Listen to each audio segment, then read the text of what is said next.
It is finally time. It is Magic Media Day, but some bad news for the Magic before they begin training camp. It's time for a Monday edition of Locked On Magic. You are Locked On Magic, your daily Orlando Magic podcast, part of the Locked On Podcast Network, your team every day.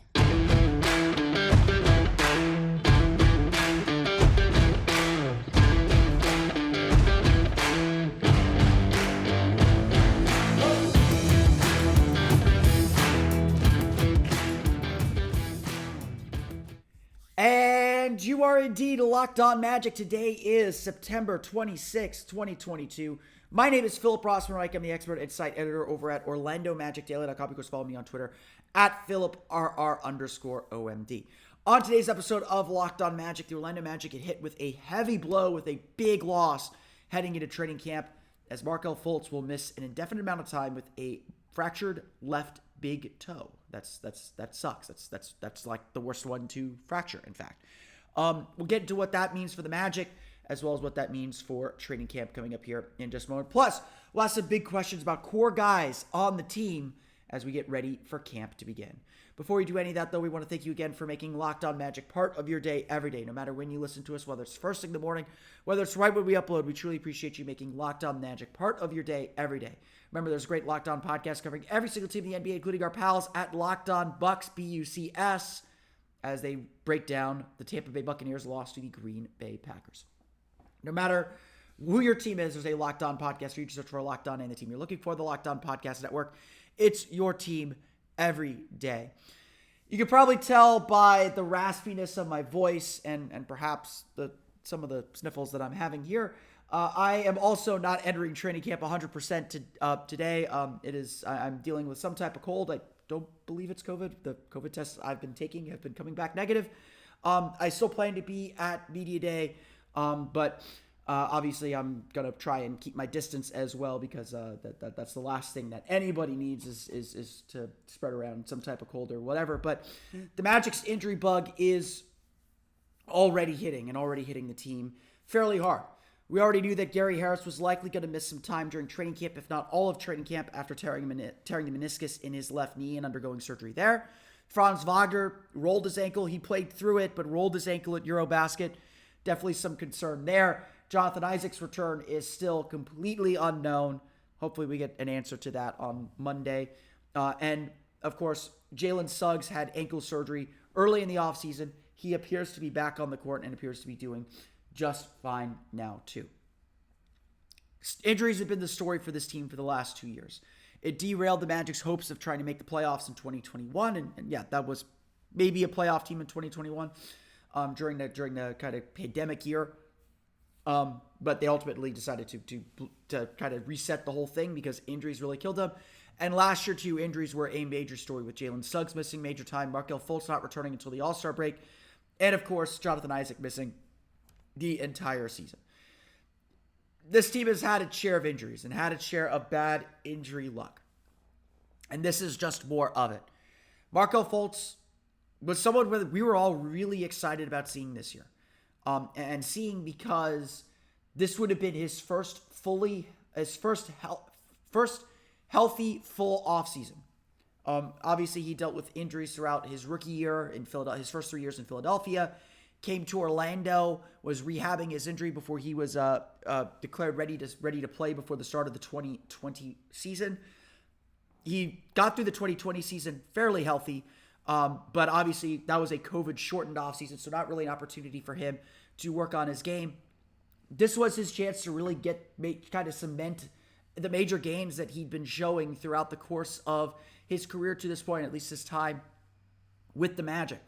And that was certainly something that we were all very, very eager to see because he was really good for the Magic last year. He was really, really good for the Magic after the All-Star break when the Magic put him in the game.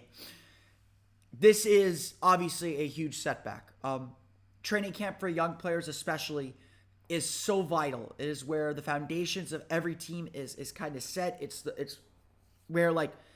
where you really kind of find your place within the team. And Fultz obviously is not going to get that.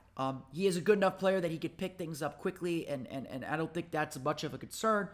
But obviously for a team losing your starting point guard, or who you expect to be your starting point guard, hurts a lot. It's not that Cole Anthony's not capable of handling the spot, but we all anticipate that Markelle Fultz was by far the best option and by far the best player at the spot, a player who could elevate a lot of people's games. And frankly, we're just excited to see how he worked with several of these players. The good news is this does not seem like a major injury. He is in a walking boot for protection, but he will not need surgery. So that is the good news. Many of the kind of online sleuths would say that a broken big toe will keep a player out 4 to 8 weeks. So could very well be back for the start of the season. Could be back around Thanksgiving or a little bit before then in November. So we're not dealing with Markelle Fultz with a major injury that's going to keep him out for an overly significant amount of time.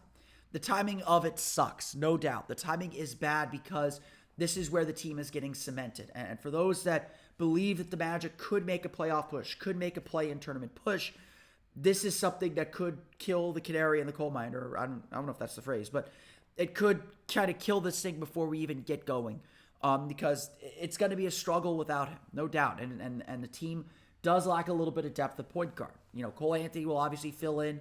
Jalen Suggs can play some point. The Magic have gone very far out of their way at times to keep RJ Hampton from playing point. And then obviously you have Devin Kennedy, who can play point guard as well. I'm not sure if Javen Howard can play point guard. I think he's more of a 2. The Magic's two-way player that they signed this offseason. It's obviously a tough look. It's obviously a tough thing for the Magic, and it's tough that we have to start this season, frankly, an episode that should be a celebration, should be an optimistic look ahead to the season. It's frustrating that we have to start Media Day and start this moment in time talking about something so negative and so much that it's going to hurt this team. You know, Gary Harris, losing him is going to hurt this team just for the stability and the three-point shooting that he gives them. But it wasn't a core guy. It wasn't a guy that, you know, the Magic need to see on the floor to figure out what their future is going to be. Markelle Fultz is very much a guy that the Magic have to figure out how he fits into their bigger picture.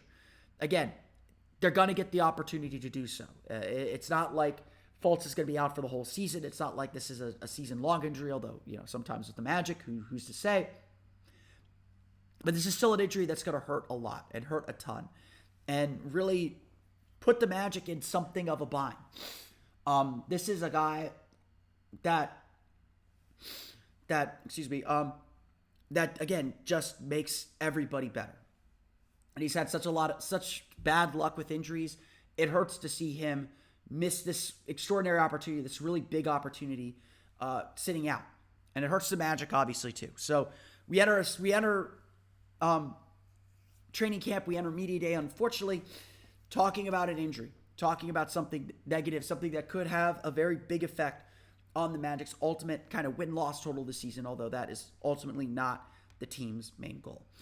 I'm going to spend the rest of this episode kind of talking about big questions I have for two key players on the Magic roster now that Markelle Fultz is out. We'll probably be leaning a lot more on Wendell Carter and Paulo Benko, among others, to step into the fold. We're going to talk about those guys, probably the Magic's two best players, and with Franz Wagner, of course, as we get ready for training camp to begin. But first, let's get a quick word from our pals at BetOnline. BetOnline.net is your number one source for football and basketball betting info this season. Find all the latest player developments, team matchups, news, podcasts, and in-depth articles and analysis on every game you can find. And as always, BetOnline remains your continued source for all your sport wagering information with live betting and up-to-the-minute scores for every sport out there. The fastest and easiest way to check out all your favorite games and events, including MLB, MMA, boxing, and golf. They also have NBA over-unders, as well as looked over-unders for Paolo Benchero's stat line, as well as Rookie of the Year, Paulo Benko. Obviously, the favorite to win Rookie of the Year. We're going to talk about him in just a moment. Head to betonline.net or use your mobile device to learn more. BetOnline, where the game starts. So, the place that I want to start, let's start with Paolo Benko. Let's start talking about what we can expect from Paulo Benko this year. Obviously, I think the first place you got to start is that rookies are bad. It doesn't matter how talented, doesn't matter how good they look. Rookies are bad. In fact, if you've done your drafting right, the rookie season is probably the worst season any player is going to have. Like, look, as good as Courtney Lee was, he was better with the Nets than he was with the Magic. He might have been in the wrong role. He might have been not as impactful because of that he was a better player as he got older, as he continued to mature, as he continued to learn the league. Franz Wagner, as good as he was last year, made plenty of mistakes. He was good at correcting those mistakes. He was good at adjusting and hiding those mistakes really well. But the Magic are going to put more on his plate this year because he is a better player. And we can clearly see from his run at Eurobasket that he is a better player. So it is important for me to remind you before training camp begins, rookies are terrible. Look at Kevin Durant's stat line his rookie year. I think he shot like 32% from the floor, like really bad shooting percentages. It's one of the reasons I'm not so worried about Jalen Suggs, although certainly there are reasons to be a little bit worried about Jalen Suggs and his overall potential and future outcome. Again, rookies are bad. And so it's fair to assume and fair to guess that Paulo Banchero is going to have his fair share of struggles. But the real question is not necessarily about those valleys. It's not even necessarily about it's not even necessarily about the peaks, but it's about the NBA readiness.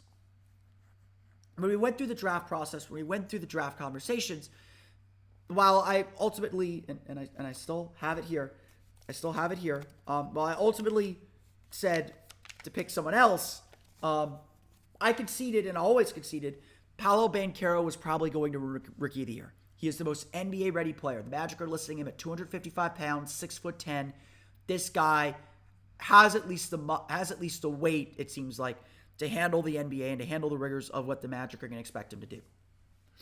The question is, how ready is he for the NBA? And that's something we're going to learn very, very quickly, I think. If Paolo is as good as we all think he can be, the Magic are going to put him in that lineup front and center. He's going to be making passes. I mean, Jamal Mosley's essentially said this on the Pod Squad a couple weeks ago. They're going to put him in the high post. They're going to run plays with him. They're going to run him as a screener. They're going to run him as a pick and roll ball handler. They're going to put him everywhere because they believe he is that versatile. And so the question then becomes, how well can he handle all of this? The answer seemingly is pretty well. He obviously dominated Summer League and very much looked like he was a class above. And like I say during Summer League is about whether you belong or whether you can play. It's about whether you can't play. He looked like he was better than everybody there and didn't really need to be there. He was there to get his feet wet. He got his feet wet, and the Magic shut him down after 2 games. That's all they needed to see. Obviously, he went to the crossover, put up 50 in a very lazy Pro-Am game. No offense to the crossover. It's a great event. But we all know what that event is and what that's supposed to be. And so now that we're here in the regular season, now that we're here in training camp, he is going to get tested.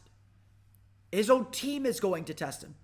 I joked about this with a few people that I talked that cover the team, and I was like, what I'd love for Jamal Mosley to do is later this week, not necessarily early in the week, but maybe like Thursday, Friday, Saturday before they head up to Memphis on Sunday, have Mo Wagner guarding Paulo Benko and just tell the refs, bury the whistle. We need to test this guy completely. We need to test this guy and his ability to take physicality and his ability to just work through frustration even.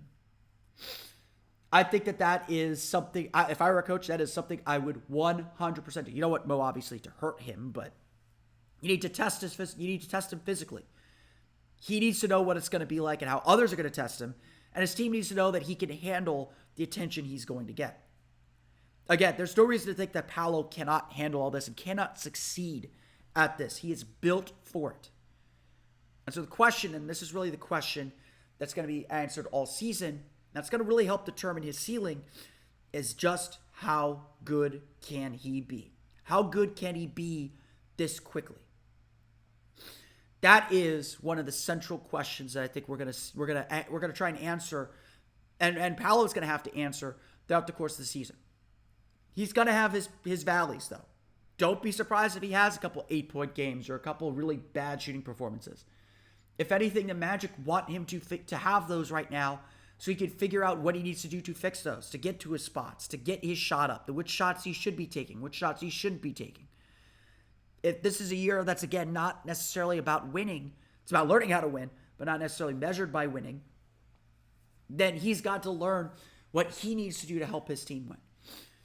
And obviously, I think what took us by surprise at Summer League was just how willing of a passer he is. And that's going to make him that much more dangerous and valuable too. I'm asking this question not to raise doubt, but to, again, set the table for what's going to be important this year. I think Paolo can answer all these questions in the affirmative. Most of these questions I'm asking, some of them are legitimate questions. Some of them are more curious questions. Most of them, I'm like, yes, I think they can answer this question. If they can't answer this question, then we get to go to the next level. Then we get to go to the next step. Paulo Benko is certainly good enough to be that player, to make that kind of an impact, and to really, really, really be a key guy for this team immediately. And that's really, really exciting to see. But the proof is always what happens on the floor. It's not about theoretical. It's not about being the number one draft pick. Draft picks are like used cars. The moment you drive them off the lot, they lose their value. Paulo Benko has to prove himself all over again, as does everyone. Every year is about reproving yourself because, especially with a young roster, it's about consistency. It's about what can you do every year? What can I count on you every single year to do? And that's what a lot of players on the Magic roster have to figure out. Whether it's Chuma Okeke, becoming a more consistent three-point shooter. Whether it's Cole Anthony in whatever role the Magic are going to have for him. Whether it's Mo Bamba adjusting to whatever role the Magic are going to put him in this year. There are a lot of questions and a lot of things that the Magic have to figure out. And one of the bigger ones, and certainly one of the big ones, is how ready Paulo Benko is to take over and to be a player immediately. How NBA ready is he? One guy that we do not have a ton of questions about, but still want to see a little bit more from, is Wendell Carter. We'll talk about how he can level up coming up here in just a moment. So last year for the Orlando Magic, Wendell Carter was probably the most consistent player. Look, Franz Wagner is probably the most talented player. I think eventually I think Paolo is probably the best player on the team at the end of the day or down the road. Franz isn't too far behind him. Wendell Carter was probably the most consistent and solid player for the team last year. He set good screens. He defended well. He did whatever the team asked of him. He was willing to do whatever the team needed from him. And that kind of sacrifice, that made him a team leader. If you ask me who the team's captains are this year, it's Cole Anthony and Wendell Carter. Because Cole is the heart of this team. He's kind of the heartbeat and the energy of this team. Wendell Carter is the guy that kind of keeps everyone calm and cool. He's the guy that when he speaks, it's serious enough that everyone has to listen. And his play is just a steady drumbeat. Doesn't do anything spectacular, which was the knock on him coming out of college, but that's ultimately his greatest strength. And so to me, you look at Wendell Carter and you see a player who still has a lot of untapped potential. I've joked and I've talked and thought a little bit about this season, how Wendell Carter could be sort of a mini Jokic. I think he is a good enough passer. I think he's a player that the Magic trust to run their offense through out of the high post, that he could get his assists up to around 3.5, maybe 4 per game. And if he could do that, then the Magic's offense suddenly kind of finds another gear, finds an extra gear. That is part of the story for Wendell Carter. His story is very much the Magic's entire story. We talked about it on our last episode. Jamal Mosley said this team needs to level up. And we talked about all the different ways that you can define that. And certainly it's about individual improvement too. But it's also getting from level B to level A, from tier 3 to tier 2, tier 2 to tier 1, being one of the best players in the league. I think most of us would probably say Wendell Carter is not going to be a Joel Embiid or Nikola Jokic level player. Right? That kind of talent emerges very much earlier and much sooner. The Wendell Carter can be a very solid player, can be a rock steady player, a guy that is in the right spots all the time. that defends well, that contests shots, that does everything the team could ask of him. That's all the Magic need from him. That's all the Magic want. So if he scores, and scores a bit more efficiently, if he's a better three-point shooter, because his nominal three-point shot, he shot, 32% from beyond the arc last year? His nominal three-point shot was enough to get defenders to creep out to him. His passing was good enough that defenders had to respect it and had to be wary of it. And that enabled him to score a little bit more off the dribble. Wendell Carter does all these things really, really well. In addition to being a great post defender against the likes of even Nikola Jokic and Joel Embiid, he very quietly had very good statistical numbers, as imperfect as some of those numbers are, against those two specifically. Wendell Carter has the opportunity to level up. Again, maybe not to become an all-star, maybe not to become a superstar, but to become one of the most solid all-around players in the league. And what the Magic want to see from him is to see everything jump up. To see everything from him get a whole lot better. That's really what Wendell Carter has to do. He has to be better at everything because that will level him up and level everyone on this team up and make everyone else's life easier. An extra screen assist, an extra regular assist, an extra three-pointer per game. All that stuff makes the team better and makes him that much more jack of all trades that can do everything and that defenses can't figure out what he's going to do next. He may not have the athleticism, may not have the shot-making ability to be a super-duper star or necessarily even a perennial all-star. But he has the ability to be a rock-solid player and the fulcrum from which this team can operate from. Those are what I see from two of the Magic's key players. We've talked plenty about Franz Wagner, so I think we'll give him the break. Obviously, disappointing news with Markelle Fultz out for at least the start of training camp. We'll see how long he ultimately is out with that broken toe. But that's going to do it for me today. I want to thank you all again for listening to today's episode of Locked On Magic. Of course, find me on Twitter at @PhilipRR_OMD. Subscribe to the podcast on Apple Podcasts, Stitcher, TuneIn, Himalaya, Google Play, Spotify, Odyssey, and all of the places to download podcasts to your podcast-enabled listening device. For the latest on the Orlando Magic, be sure to check out OrlandoMagicDaily.com. Be sure to follow me on Twitter at OMagicDaily for the latest from Magic Media Day on Monday. I am still planning to go. I'm hoping to be over this in the morning. I'm usually pretty tough. I think I'll be fine. I'll definitely follow me on Twitter at OMagicDaily for the latest from Magic Media Day. We're super excited to bring that to you. We'll have more on that on Tuesday's episode of Locked On Magic. But now that you're done with us, make your second listen Locked On Fantasy Basketball. Josh Lloyd hosts the #1 daily fantasy basketball show on the planet. It's free and available wherever you get your podcasts. Get ready for your fantasy basketball season with Locked On Fantasy Basketball. That's going to do it for me today, though. I want to thank you all again for listening to today's episode of Locked On Magic. For Orlando Magic Daily and Locked On Magic, this has been Philip Rossman-Reich. We'll see you all again next time for another episode of Locked On Magic.